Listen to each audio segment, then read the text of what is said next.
tonight's presentation is titled Transitioning to Adulthood with a Chronic Illness.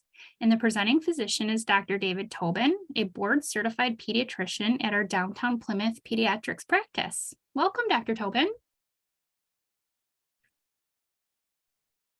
Thank you so much.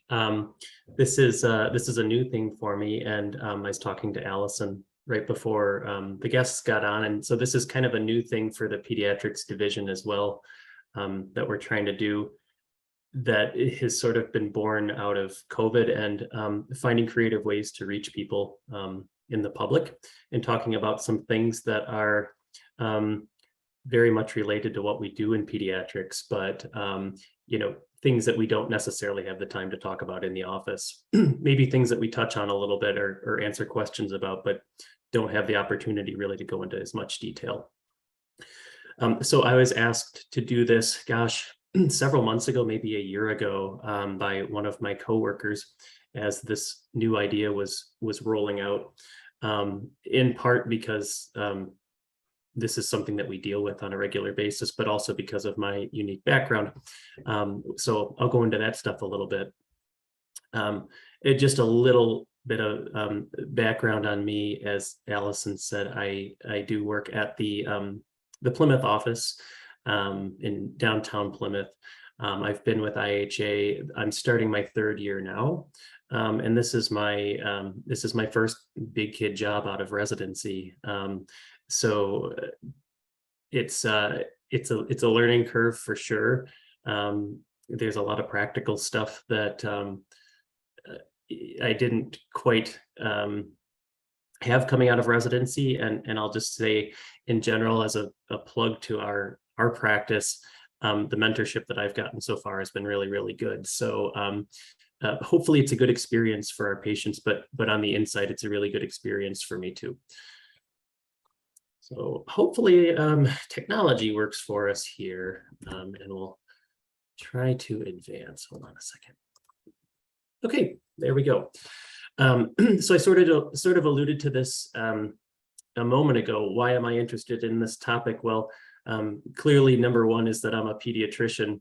A big chunk of what we do is dealing with chronic illness, and this is something that I think in some ways has become a larger part of our practice over the years. If I think back to what pediatrics looked like probably in the 40s, 50s, and 60s, there was so much more sickness, infectious diseases, really, really sick kids coming into the office.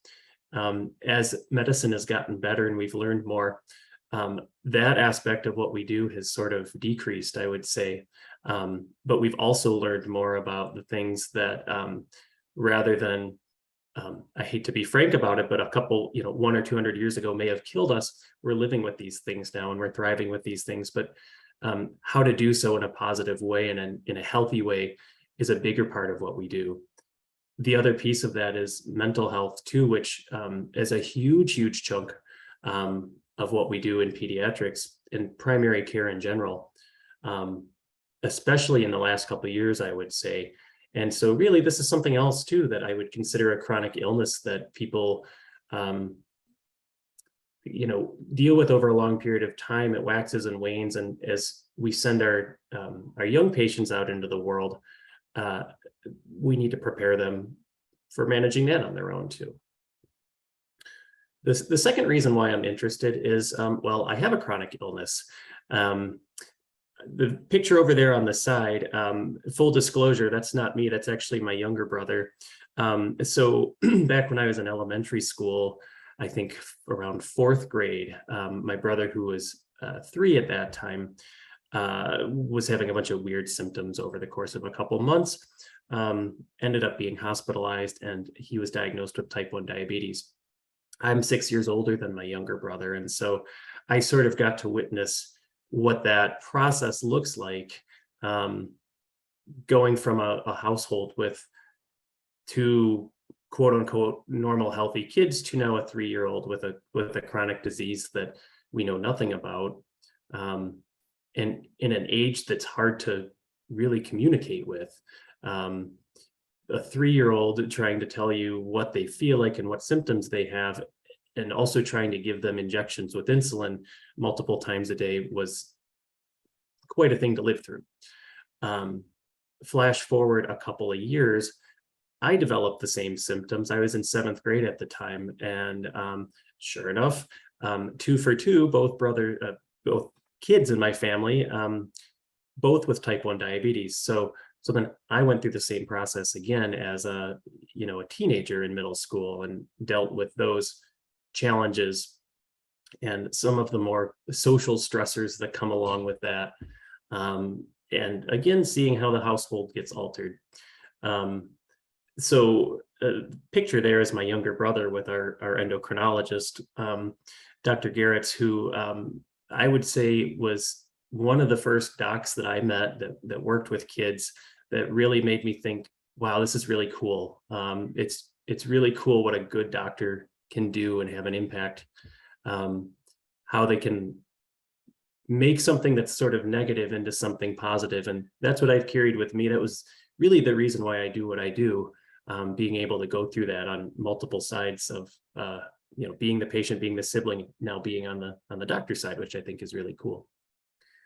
Last reason, why am I interested in this topic? Well, becoming an adult, it didn't happen all that long ago. And especially with medicine, you go through so many levels of education and higher education and graduation, that, I mean, really, I feel like it was a while ago, but it was also a blink of an eye when I was making that transition from being under my parents' roof to being thrown out into the world, with plenty of support, but it's different. And learning how to make that transition slowly and responsibly, and not too fast and not too slow, is an important thing. And I think it went really well, to give my parents a lot of credit.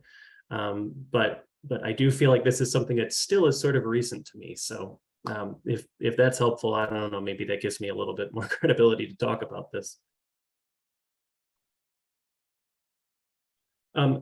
So I thought this would be helpful to just mention, what do we see as chronic illnesses as pediatricians? Because as parents, your children and maybe a couple of your children's friends, but we have the luxury of seeing so many patients in a day, in a week, that we get a better sense, I guess, of what's really common and what's not so common.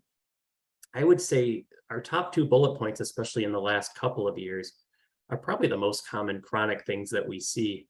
And I guess I should specify that chronic usually means that, you have it in childhood and it lasts you through life. Some of these things, though, can sort of come and go too, but still over a longer period of time, specifically like anxiety and depression. So ADHD is a huge thing. Learning disabilities I would throw in there too, because especially when we're talking about academics, or going into the workplace, these are things that really can affect performance and how you perform on a daily basis and interact with others, and what might make a certain job really easy versus a certain job really, really difficult and stressful. I alluded to already several times, anxiety, depression, other mental health stuff. We're seeing, across the board in all ages, but gosh, a lot of it in kids, a lot of it in little kids, certainly in our teenage population, which is sort of what we're talking about here. There's just so many life transitions. There's so much pressure that we put on young kids, or they put on themselves, particularly in the community where I work. We have a lot of really motivated and high achieving kids and teenagers and young adults. But with that also comes the type A personality and the crying and breaking down before a test, and I'm not going to get into the perfect program or college that I want to get into.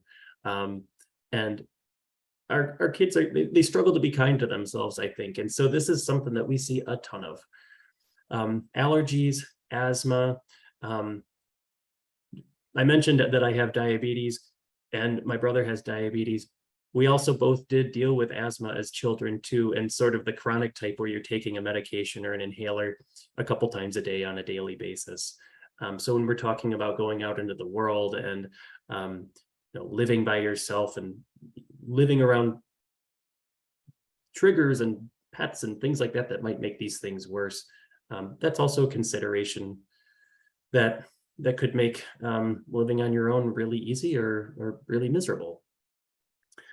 Food allergies, plenty of those. I would say those are of the things I've talked about so far, maybe the more risky. The potential for one little bit of peanut or one little bit of egg or something accidentally making it into food or something that your child puts their mouth on is high stakes. And this is not something that I have personal experience with, but I'm imagining sending kids off to live on their own, eat on their own, and hoping, gosh, I hope they have their EpiPen. I hope they are being cautious about this, because anaphylaxis is nothing to joke about. It's a huge stressor. Diabetes, we definitely see that. I probably also throw in like seizure disorders too, things where, for the most part, they're well controlled, but they take a lot of maintenance on a daily basis. But there's always that potential for something big and bad to happen, particularly in seizure disorders and diabetes, loss of consciousness while driving, having a seizure while driving, something like that. And the last point I want to put on there is that when we think about chronic conditions, or as we'll talk about them in the education setting, disabilities, physical disabilities are really, really a huge minority of what we see as pediatricians, and probably what is seen on a college campus. There is sort of this stigma, I think, though, when we hear disability, we think of the person in a wheelchair or the person that can't get around.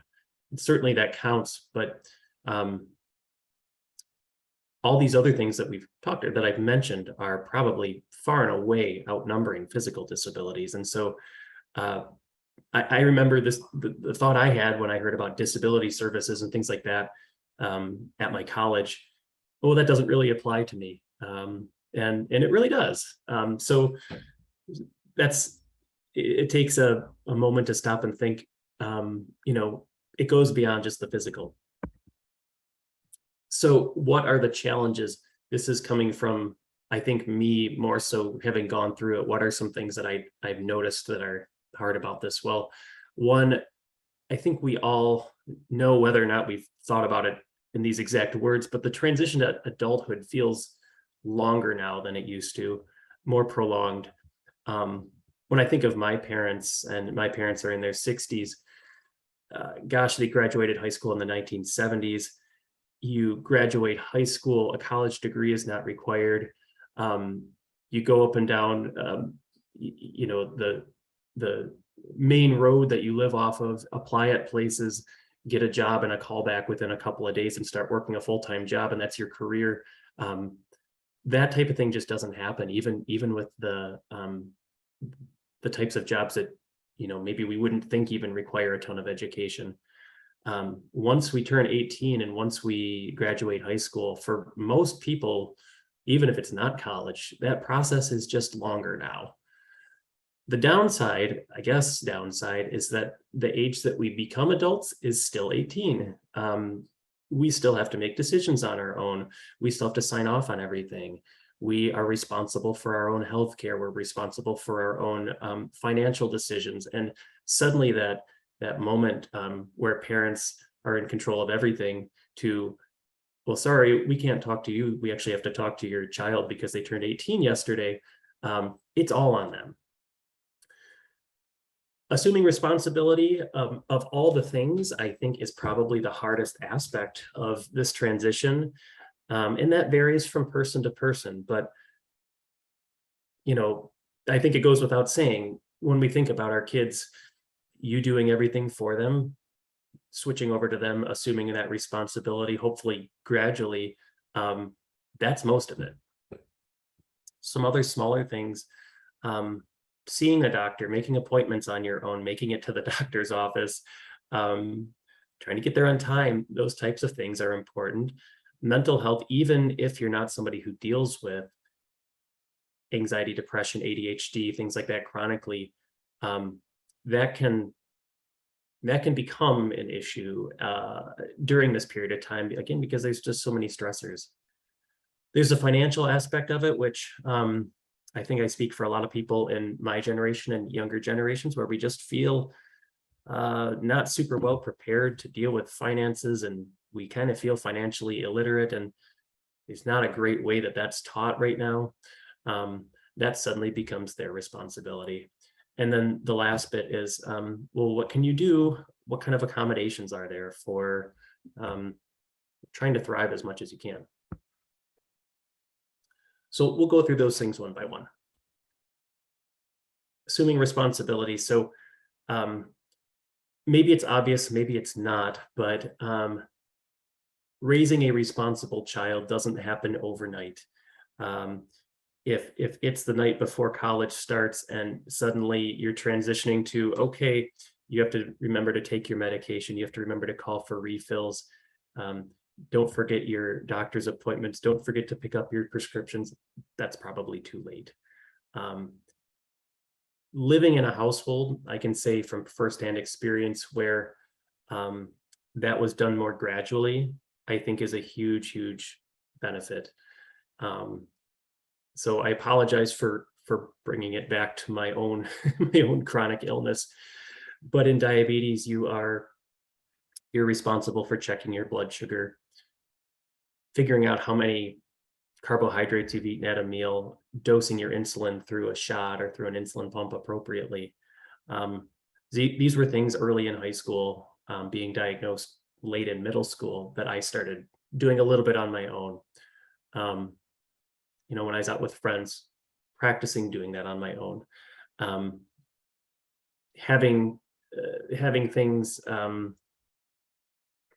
sort of double checked by parents, when you're still in a safe environment where you can say, this is what I would do when I'm on my own, but can you look over it and can you make sure that I'm dosing this the right way, I'm giving it the right way? Gosh, what else? Being in an environment where you have somebody else to fall back on, because you are going to make mistakes. You're going to screw stuff up the first times you do it. That's just how you learn things. And if you're by yourself, you don't have that backup. I would say being organized, regardless if we're not talking about chronic diseases, living in a household where things were flexible, they were not overly regimented, but there was a rhythm, there was a routine to the day. There was a way that I watched my parents do things. I think that was really helpful for me. Sort of a goofy example, but really it's something that I mimicked. Growing up, I had all my equipment that I needed. I had my glucometer, the little thing you put the test strip in and poke your finger and check your blood. We had a book to look stuff up in for figuring out, how many carbohydrates are in this meal, how much insulin do I need to dose for it, having a calculator there, having the insulin and the needles and all that stuff. We had in our kitchen a little caddy that had all that stuff. And when I went to live on my own, I went to college for the first time. You better believe I got the same darn thing, same caddy, laid out the same way. It was just, so I'm not thinking about that part. The organization, you do the same thing at each meal and each medication dose. I'm not thinking about where is my stuff, what is the logistics of it.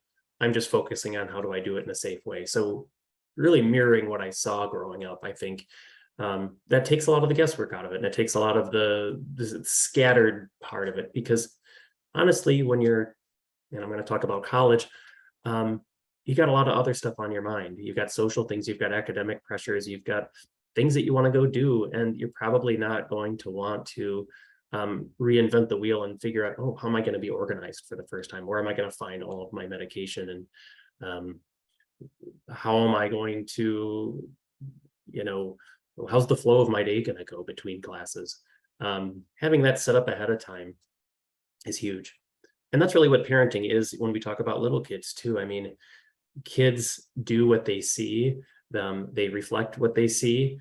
There are some rare instances where you raise a child that's just super, super responsible on their own and without hand holding, but that's the minority of the time. I think for the most part, you lead by example. You show them what good organization looks like, and it's second nature, once it becomes their responsibility. Good communication skills. This is something that as doctors, we, I think, struggle in this population the most. It's the little things sometimes that get you from a health standpoint. So examples of things that are communication based are, did you tell your roommates that you could have this emergency situation and that you have, an EpiPen or something like that? That's such an easy thing. But our brains are not fully developed until our mid-20s, and it's easy to skip over things like that. And that is a night and day difference, having somebody nearby who knows what to do in an emergency situation. Or did you mention to your RA that you have an allergy to this, or that if you're acting this way or have these symptoms, it means that you're having a reaction or something like that. Other communication things are, did you call your doctor's office and say that you need a refill? Did you mention to them that you feel like your symptoms aren't under good control? When we see teenagers and young adults, a lot of times it's those little things that make it so hard for us to really get them what they need. They'll forget those things, or they'll feel like, well, they're smarter than me, or I'm nervous at the doctor's office. I'll just kind of agree and go with the flow. But that doesn't help them at all. So being able to be clear and concise with those little things, that makes a huge difference. And then the last bit, risk taking. I think it's good to be realistic about it. When kids are little, when they're not understanding things, you kind of have to be firm with them, and you kind of don't always need to give a reason why. I think, once you're getting into your late teen years, you're turning 16, 17, 18, even if they don't seem mature, having a more nuanced discussion is, I think, the best way to go about things. So an example, if I'll use me again, is so drinking, why is alcohol a bad thing, or potentially a bad thing for somebody with diabetes? Well, you could go with the obvious, you're not 21 yet, it's illegal. Sure, that's true, and there's risks of getting in trouble with the law. But how is it going to impact me personally? How is it going to make my own life bad? Well, for somebody with diabetes, it's important to consider that if you're drinking the next morning, your blood sugar can actually drop. You can wake up early in the morning because your liver is so consumed with metabolizing alcohol that you wake up with rock bottom blood sugar. And that puts you at risk for a seizure, or at the very least, maybe not a seizure, but not being totally with it. And then throw in there, maybe you're really hungover. Then you have nausea, you have vomiting, you can't keep stuff down, you can't treat yourself the way you're supposed to. That's a really terrifying thing. I think those nuances of like, why does this actually matter? What could actually happen to you?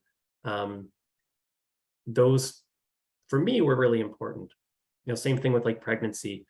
Well, sure, none of us are planning on, you as a 17, 18-year-old becoming pregnant, but what are the risks if you actually did become pregnant and you have this disorder or something like that? That could be a really dangerous thing. Thinking those things through a little bit more and talking about those, now's the time to do that. Okay, seeing the doctor. These are some things that parents will bring up to me, or I'll bring up to them, and will come across as surprises. So I think it's important, if I can get the word out about these things, to sort of share them. So everybody, regardless of their age, should see a primary care doctor. For some people who are super healthy, it kind of feels like maybe the primary care doctor is the person they go to and they get shots and they really don't do too much else. And that's fine. You do really need somebody to do just be your dependable once a year person that you see, because now that I see a lot more patients than I ever did as a student or a resident, we pick up on things sort of surprisingly, a new heart murmur or an elevated blood pressure or some weight loss that maybe somebody didn't notice. And these are super important things. We catch stuff that you might not know about, and we catch it early. So for kids, obviously you see a pediatrician, we're pediatricians. Family doctors, also known as family medicine, also do this. They'll see kids and they see adults. Tend to have more family medicine doctors do that in places that are a little bit more rural. Here, Metro Detroit, we have a lot of specialties. We have pediatricians, so that happens a little less so. In the adult world, your regular adult doctor is usually internal medicine or again, family medicine, because family medicine sees from birth to death. The point I wanted to make though was that in primary care, in pediatrics, at least with us, and I think that's the trend with a lot of other practices, we will see up to age 21. Our rule that we joke about is if I can sit in the bar and you're drinking at the bar next to me, you're too old and it's time to move on at that point. But we don't kick you out at age 18. And I think part of it is sort of what I mentioned about the transition to adulthood isn't quite so abrupt as you turn 18 and you're out on your own. We try to soften it a little bit. So I think of 18 to 21 as the transition phase where you should start thinking about where you might want to be seen by an adult doctor. You know, if you're away at college, but you ultimately plan on coming back home, then maybe you want somebody close to home. If you are for sure going to pack up and move to San Francisco and work there, then, you know, you can maybe make that decision a little bit later and, you know, closer to 21 when you're finishing up education, develop a relationship with a doc there. I will warn you though that getting in to see an adult doctor can take a really long time. So don't wait up until the very last minute, or don't have your children wait till the very last minute, because there are wait lists. And so if you're due for your next refill of Adderall, or you're due for a, I don't know, you need a form signed off or something, you really can't depend in the adult world on getting in a week. The wait times often are more than you'd think, more than I would think. So think about it, you know, start making those plans earlier on. I'll say too that women should see an OBGYN. The first screening testing that's done, the first pap smear is done at age 21. That's the current recommendation, but OBGYNs generally recommend establishing before that. So again, yeah, probably don't wait up until 21. You know, in the teen years, that would be appropriate, or, you know, closer to adulthood, but not at the very last minute. Specialists, when we're talking about chronic diseases, right? Seizure disorders and allergies and diabetes and things like that, we usually see a specialist. As I mentioned, I saw my pediatric endocrinologist. They kind of do the same thing. Most of them will see patients up until age 21. There are some exceptions to that. So let's see, I listed a couple here. Psychiatry. So sometimes psychiatrists will see all ages. Some psychiatrists, though, are only trained with seeing kids. So if that's the case, you want to think about making that transition in that 18 to 21 range. The big caveat is allergists. Allergists are actually trained to see all ages. And unless they specifically choose that they're only going to see kids, most of them, because they're trained that way, will see any age. And I think the allergists that we most frequently refer to do that. So you don't have to worry about finding a new allergist typically.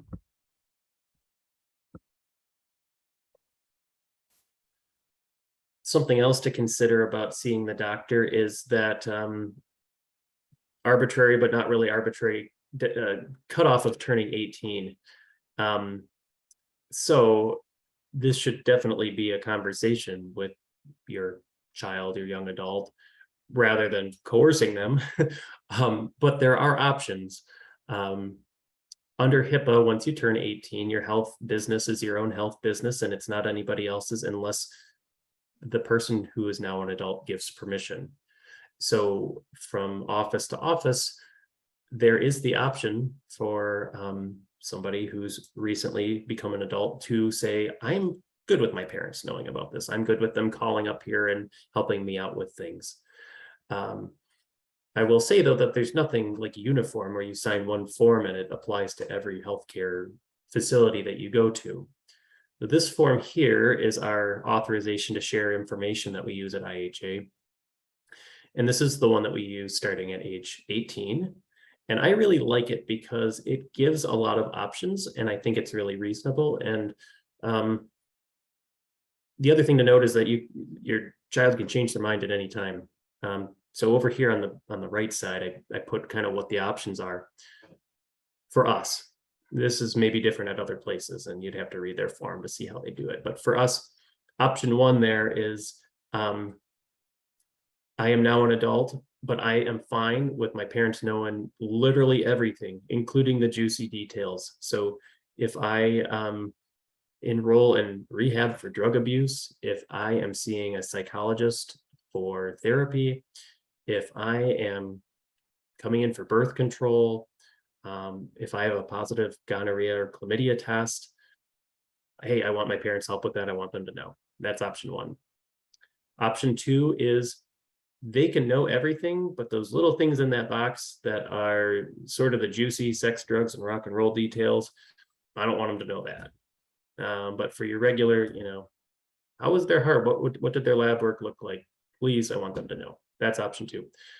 Option three, you can say, hey, I want help with my asthma management and nothing else. So they can put on that line, I agree to share only information about asthma, or about, this medication that I'm on, and it gives them that option. And then the last one is, I'm my own adult. I don't need help from anybody. It's not their business. And like it or not, legally at age 18, they can say it's all me and nobody else can know.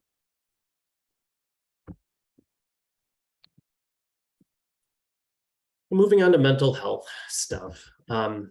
So looking at stats and studies that have been done, we know that people with chronic conditions have a higher incidence of mental health.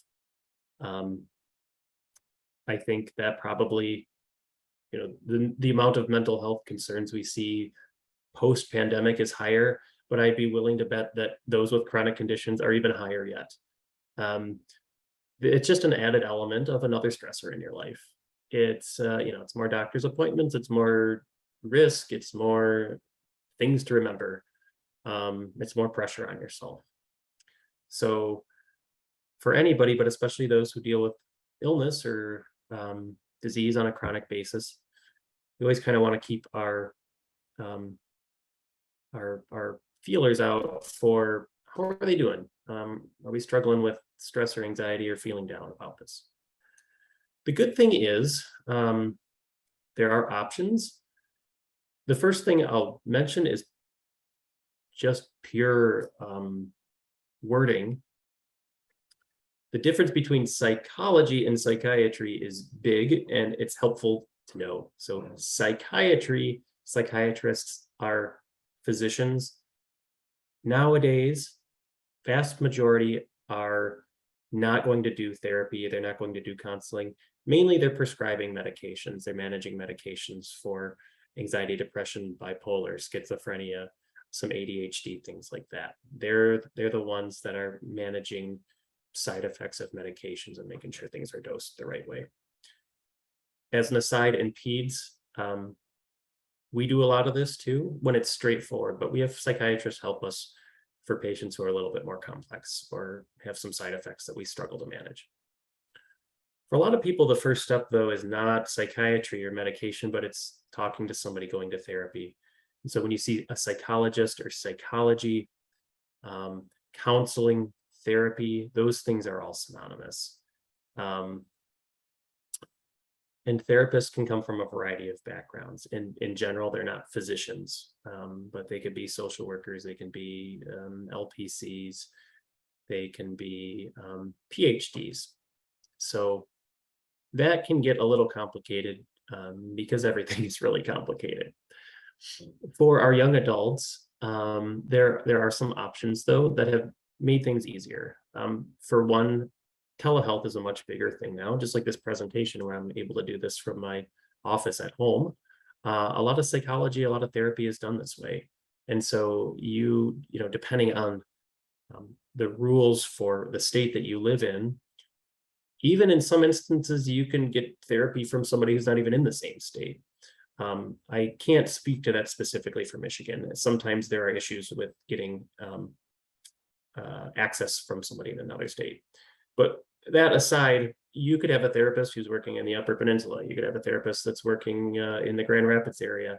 And so this kind of matches people in need and people who provide the services that they need a lot better. And it's also flexible, right? Like if you're in your dorm and you have a weird schedule and you know, you don't have the time to go drive to a therapy appointment, heck, it's a lot easier to have breakfast and do your therapy and then go to class after that.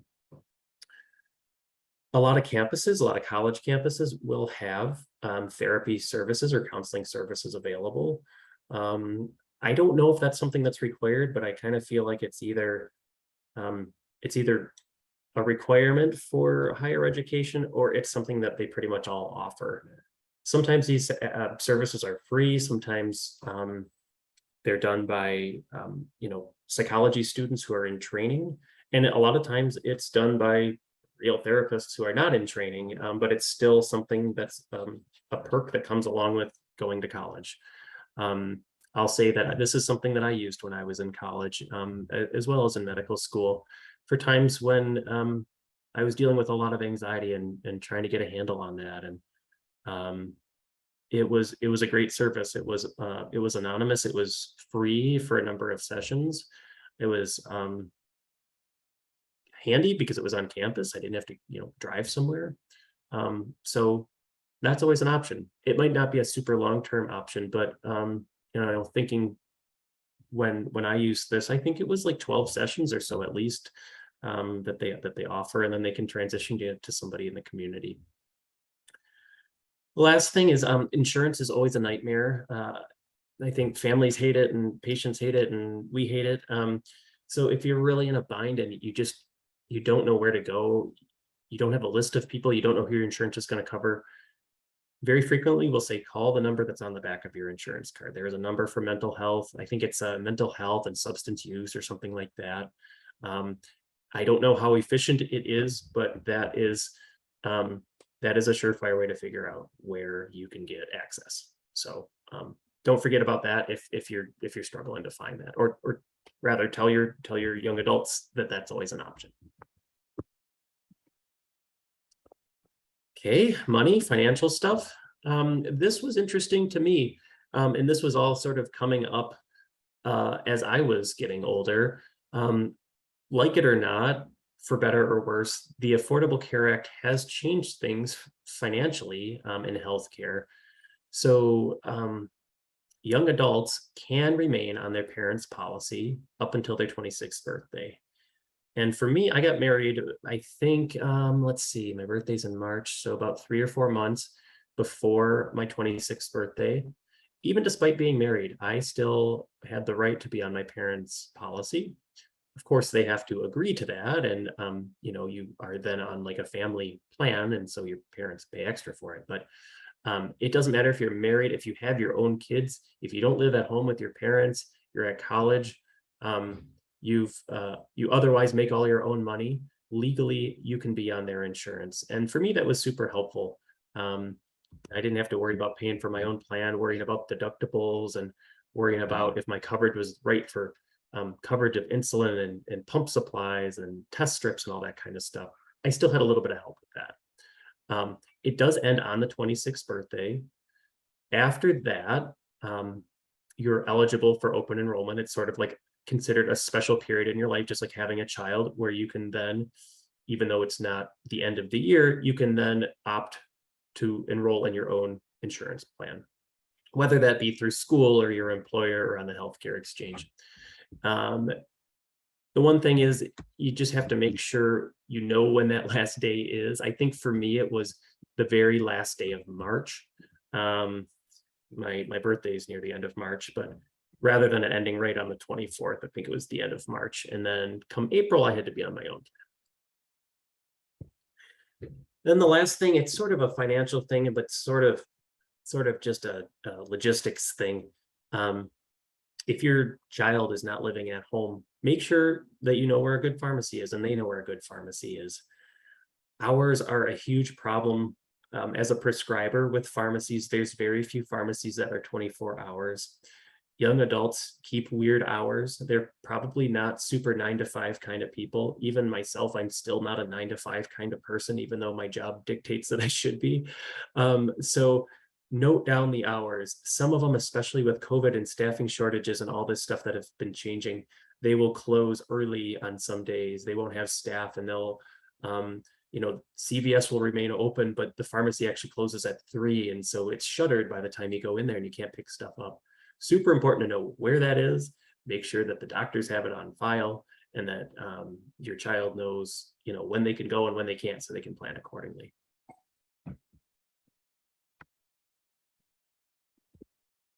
All right, the last bit is accommodations.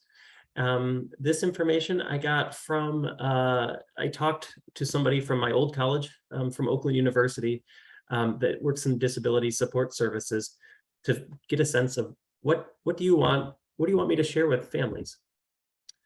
So I'm talking specifically about college, but I should note that this stuff applies to any higher education institution that receives federal funding. It doesn't matter what state you live in. The rules don't change state by state. So community colleges, some vocational trade schools and things like that, they also apply. They receive state funding. They have to offer some of these accommodations. Private colleges don't have to comply because they don't receive federal funding, but in honesty, most of them do, at least partially, because it doesn't look good if you don't offer these things. Whereas, Michigan State, University of Michigan, everybody else down the road does offer these perks. So it's still likely a thing at pretty much most places that you're going to be looking at. I can't speak to military training. I have a good close friend who did military after high school, and so I realized that college is not for everybody. These things exist clearly because it's a federal agency. I just can't speak to what exactly those are. So any federally funded public institution has to follow the ADA, American Disabilities Act. The issue is you have to request services. It's your healthcare, and so they can't really ask. They can advertise, they can be at orientation, but they can't say, "Hey, do you have a chronic illness? Do you have a severe peanut allergy?" You have to kind of know that these are out there. And the big point is that they're super underutilized.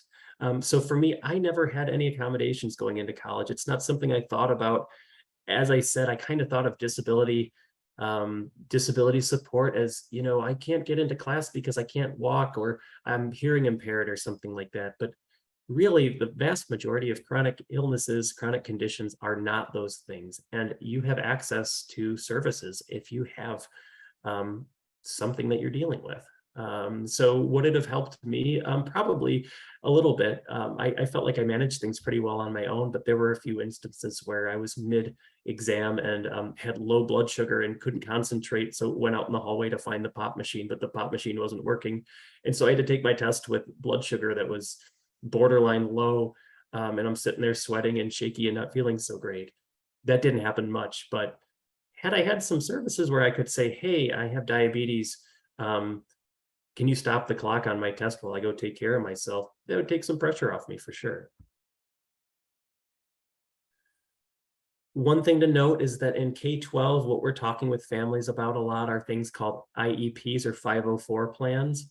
There's a little bit of a difference between those and what exactly they mean, but they're both things that allow you to get some kind of services or accommodations in school. And if you have an IEP, that is individualized education. So teachers can shorten tests. They can put less answers, ABC instead of A, B, C, D, E, multiple choice. They can, alter the curriculum for somebody who needs certain accommodations. And the reason is everybody legally needs to graduate. And so they will change things as they need to get people to graduate. And I don't think that's a bad thing. The difference is in higher education, you don't need to graduate college, technically. There's no legal requirement that you graduate college or you have some sort of degree beyond high school. So you have an accommodation plan. That means they can't change the professor's curriculum. They can't make the test different. They can't have you do 5 units instead of 6 units in calculus or something like that. You have to do what everybody else does. But the idea is that they're leveling the playing field. So it's a little bit of a nuance there. And so certain things that you may have had K through 12, if you had accommodations, those things aren't going to fly in college. But there's still a lot of latitude. There's still a lot of stuff that they can do for you. Just like in healthcare, there's privacy laws once you get into college. So instead of HIPAA in education, it's called FERPA. Just like the sheet that I showed where you can get share information with a parent, even if you're an adult, there is something like that too that you can sign in higher education and say, I want to at least have my parents part of this process and aware of what's going on. Parents probably still can't make the decisions, at least without their children's approval, but they can be a part of it if there's, something signed that says, yeah, sure, I want my parents to help me out with this.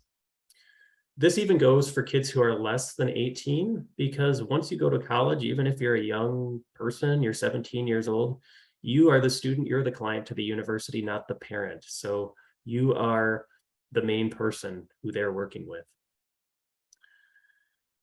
Something that was really drilled into me when I talked with them was that you need good documentation, and it's not just any documentation. So sometimes I'll get things that say, can you sign off and say that they have epilepsy or that they have severe environmental allergies? And depending on how much of a relationship we have with the patient in the care of that disease, sometimes we'll sign off on those things. But they made it a point to say that just if you put your John Hancock on something and it's clear that as a primary care pediatrician, you're probably not managing the ins and outs of their severe peanut allergy or their severe environmental allergies, and they see a specialist, they will often ask for more specific documentation. So if you're saying, hey, I'm going to have my doctor sign off and say that I need air conditioning because I think when the weather gets hot, it just makes me sneeze a little bit more. For better or worse, these are finite resources on a college campus or in higher education. And so they really need to make sure that they go to the people that truly need it. So they might ask, okay, great, your pediatrician said you have allergies, but we need a little bit more information from your allergist to say, it's ragweed, it's pollen. And truly medically, this is something that they need and that would be make or break for them. So having documentation is one thing, but they might ask for more because they really do their due diligence to make sure that not every single person on the planet is asking to have a single room or something like that, because there are people that ask for those things and probably don't need it. Then finally, what are some examples of things? I'm not going to go into too much detail because it really depends on what your child has, what they're dealing with. But some of the things that we talked about are classroom. So having the ability to record a lecture, have the lecture recorded for you or tape it on audio. That way, if you struggle with processing things in an auditory way, you can play that back and you can play it back a little bit more slowly and take notes. Having alternate seating if you have vision issues. For people, maybe even it's short term, you've got a broken leg or something like that. They can help arrange specific types of seating for that. Test taking, again, they can't change the test, but they can make it more appropriate for you. So you can have more time for tests. You can potentially take the test in a different environment. One of the things they mentioned was stop clock test taking. And so the example I gave with me is, well, hey, everybody has an hour to take this test, but it's going to take me 15 or 20 minutes for my blood sugar to go back to normal, for my brain to start working again. Can I stop the clock halfway through, go treat it, come back and have the rest of my 30 minutes? And that's something that they can work with you on without this being a huge, otherwise on a day-to-day basis, you're not having accommodations where somebody's like taking notes for you, or recording lectures for you. It might be something as simple as that, where it's just a good backup to have. Housing wise, so moving roommates around. Occasionally they'll give single rooms for certain things, but again, it really depends on, do you actually need a single room, or can we switch your roommate out because your roommate wears strong perfume and they refuse to not wear it, or they insist on eating peanuts and you're peanut allergic. And then dining too, there's actually a lot of dining stuff that's super, super helpful that you might not have known about, that I didn't know about. So you can request the ingredient breakdown of things. You can request nutrition facts. They're required to have all of their recipes filed and all of the ingredients listed and all of the nutrition facts listed for those things. If you've got something that's super restrictive, you can't have, and again, this is medically, you can't have gluten, egg, milk, peanut, tree nuts, something like that. They will actually cook your own meals specifically for your dietary needs in a certain part of the kitchen. And you come up with a menu ahead of time at the beginning of the semester, and it's just for you. That is something they're required to do. Now, if you are sensitive to gluten, but you don't have a diagnosed celiac or something like that, a lot of places still have those things available. It's just not as strictly, made in your own part of the kitchen. But there are some options for even if, you have preferences that you don't want dairy or you don't want meat or something like that in your diet. Finally, medications. I kind of always flew under the radar, and we were like, just keep it in your backpack, and I don't know what the real policy is on it. The policy is really not a policy. There's no restrictions. You're an adult. It's your disease. It's your health. You carry your own medications. You give them yourself. They don't have to be locked up somewhere like, your Adderall's locked up in the office or something like that, like you might have in school. The one thing they'll say is for those medications that could potentially harm somebody else or get into the wrong hands or be addictive, it's great to have like a lockbox in your dorm room or somewhere convenient, just so that people don't get their hands on it. But otherwise, they're not patrolling that. So that's something that's important, I think, for a lot of our patients who have ADHD and they're on stimulants. It's up to them, but it's also up to them to make sure that they're responsible about it too. Well, that brings me to the end. I found it useful to learn some of this stuff just for my own practice, especially talking with the folks over in disability support over at my old college, just so I can talk to patients about this a little bit more. So I wanted to impress the things that maybe you didn't know already, things that you didn't think to ask about. And then hopefully I gave you a little bit of a perspective of what it was like for me to go through it.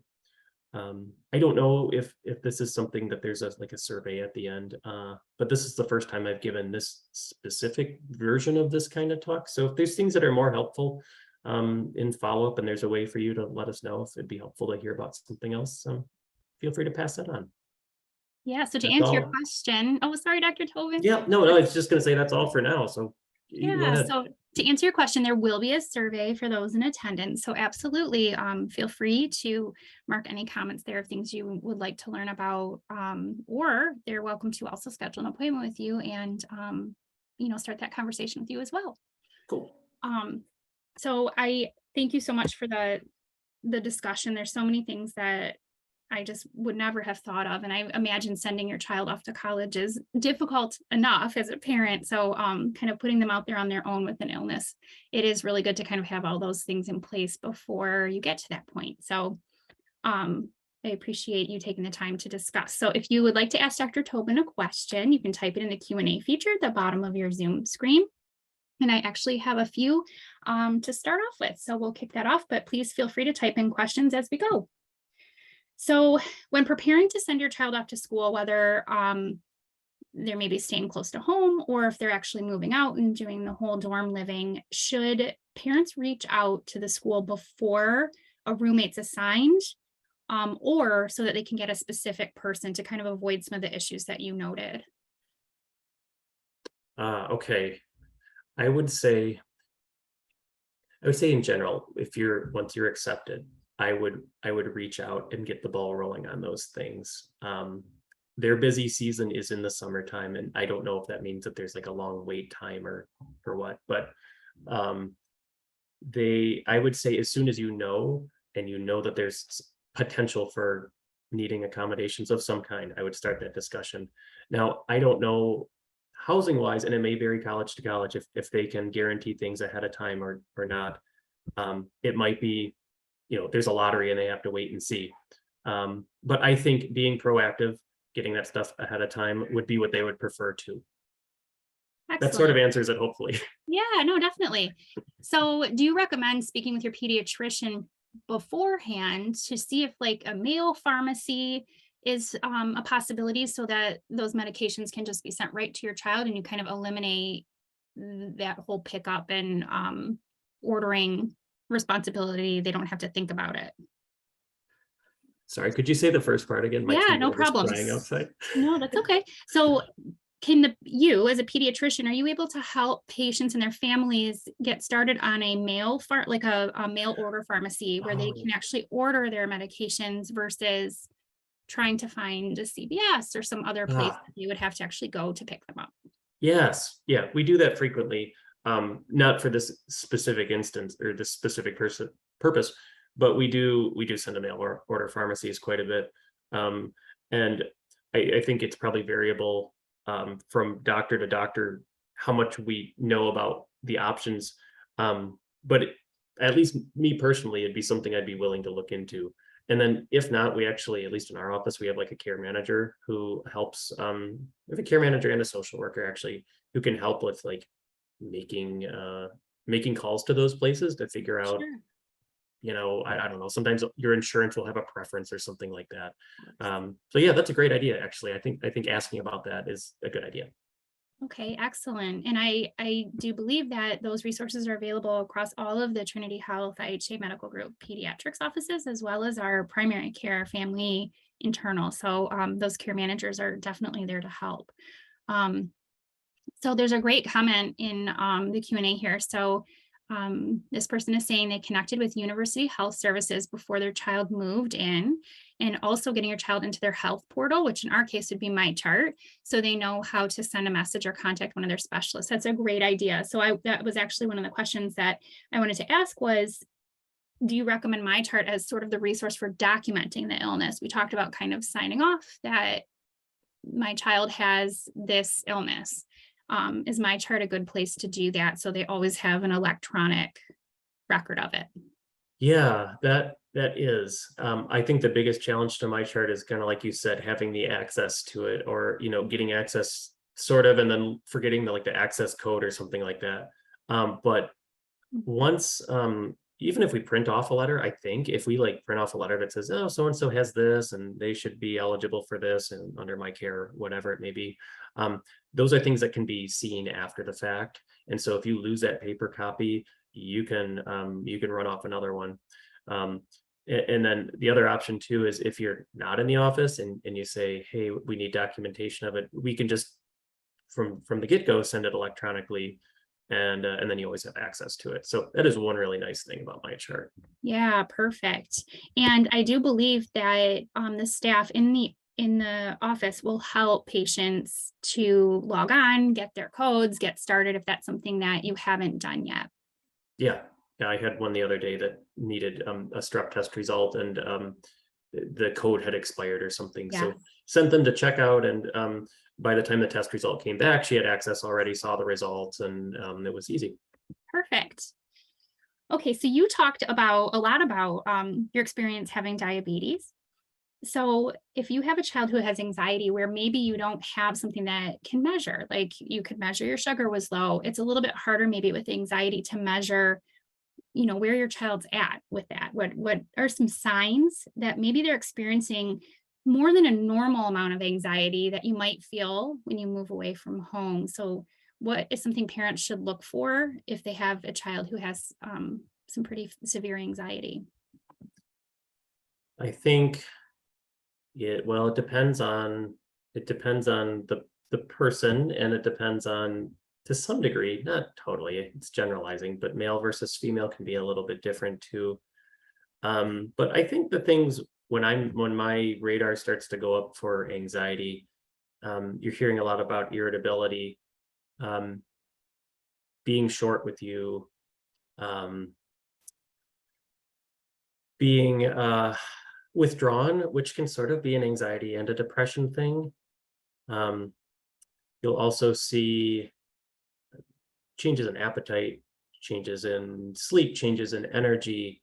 Um, those, some of those are more anxiety, more depression, but really I kind of consider both on the same spectrum.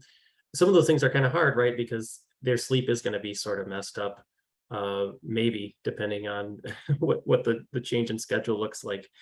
But I would say, the things that would concern me the most, I think, would be aggression, irritability, appearing more short-tempered, and acting withdrawn. Okay, yeah, those are great things because, when your child moves away, they may say, "Oh, everything's fine. I'm sleeping great." And, it is hard to tell by that irritability, or you can kind of hear it in their voice maybe when you talk to them. Do you recommend more frequent check-ins? Like, I know you don't want to irritate them, but do you recommend every single day checking in, or spacing it out maybe once a week? What are your Yeah, I think for me, again, it's individualized, but I Sure. think weekly was good. Um, often it was just initiated by me too. It was like, hey, it's the end of the week. It's nice to talk and let you know what happened. But it gave me space to like get my stuff done and not have to think about, oh shoot, I've got something tomorrow that's coming up, and now I have to stop and call my parents, and they're going to tell me a long story about something, or vice versa. Um, it was nice, like, kind of once a week is done, to sort of wrap up. Yeah, that's great. So when the child moves away, you talked about virtual care, which is fantastic. And I do believe that Trinity Health pediatricians, the IHA pediatricians, are able to see people virtually anywhere in the state of Michigan. So, okay, great. So if you have a child who travels maybe to Grand Valley or across the state or up north, they still can schedule an appointment with their pediatrician virtually if needed at school. Is that accurate? Yeah, that's Okay, right. We do great. that a lot. There's certain things, um, ADHD checks that, to some degree, there's things that we have to measure, like blood pressure and heart rate and stuff Sure. like that, to make sure that the medication is safe. But even some of those, if you're in a pinch, we can get away with doing a check while you're away. Sure. Certainly with mental health things, checking in that way. Yeah, we do that a lot for kids who are away, and it's kind of Excellent. nice too, because we get a good view of them. It's almost like doing a house call in their own environment, to see how are they on their own, when they're comfortable, when they have to answer questions on their own, when they're not in a doctor's office and their heart rate and their blood pressure is up and they're nervous. Um, yeah, I know medically though, we can't provide healthcare like across state lines. So that's why I said maybe for telehealth, for mental health stuff, therapy. But yes, for us at least, if you're out of the state, unfortunately, we can't. Who knows? That might change, Sure. but Yeah, things are always changing. right. Right. But for now, I think there are a lot of schools in the state of Michigan. So if your child is traveling to a school within the state, then they can definitely still check in. And that's something that the child, or now an adult, can initiate on their own as well. So if, like you said, maybe they're starting to try to manage their own health care, that's something that a step that they can take to initiate that appointment if needed. So then I have one last question here regarding the mental health aspect. So there's also a good comment in here from Rebecca that universities counsel um, everybody to be patient, because even the quote unquote normal kids, the kids that don't have any kind of chronic illness, are going to need an adjustment period. And that's kind of where I was leading with my question about anxiety, because there is a normal level of anxiety when you first leave your house and go away on your own. So that's the hard part of trying to differentiate what is something that maybe needs a little more intervention. So the last question that I had here is, do you recommend establishing with a mental health professional before your child graduates even from high school, and it may not be a time where they feel like they need that kind of intervention or they need that professional, but just establishing that relationship. So should they need it, in the coming months, they can kind of reach out and already have some roots with that person. That it's tricky, and I think it's tricky because of the ebb and flow of supply and demand of mental health. So I would say, if nothing, like if they are good, there's nothing going on, it's going to be really hard to establish with somebody because there is such a need right now. You're going to have a reason, something to work on, a problem that you're working on. But I think it would be reasonable if your child, your young adult, you can see has some issues with coping with certain things. They have test taking anxiety, or they're really trying to get organized and prevent procrastination and things like that. They're they take bad news really hard. They do poorly on a test and it hits them really hard and it really puts them in the dumps for a while. I think in a situation like that, it would be really actually preventive in a way to start working on those coping skills. And then you have actually something that you can work toward and some goals that you can sort of ahead of time start to address. It is a little different though, like to go back to the original point, establishing with a doctor just to have a doctor, like us, pediatrician, is like totally a normal thing, right? Because you get sick, you want to be able to see somebody. Mental health isn't quite like that. You don't usually just have somebody in the background, but if there's something to work on, if there's some concerns that you have, I think low threshold to work on those so that you don't get into a situation where it's harder and they're digging themselves out from a bigger anxiety attack or a depressive episode or something. Sure. So maybe instead of establishing with a mental health professional, you can start that conversation with your pediatrician so that if the need does arise, you already kind of have established exactly where you want to go or what will happen with that. And it's a little bit easier maybe to get that referral.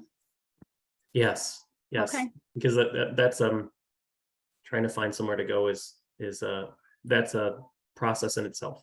Right. Absolutely. And I think, like you said, everybody's so different and every illness is so individual that you want to find the right match. So yeah, I agree with that. Great. Well, thank you so much, Dr. Tobin. I think that covers our questions. Thank you to all the participants for joining in tonight. Again, you'll receive an email and it will have Dr. Tobin's contact information as well as the presentation tonight and a link to the recording of it. So we appreciate you so much for sharing so much of your personal story and for also giving such heartfelt guidance to parents who may be going through that very soon, or kids, soon to be adults who will also be going through it. So thank you so much and good night. Thanks so much. Thanks for letting me share and for sticking with me. I know it's late at night. Yeah, absolutely. Thank you. Bye-bye.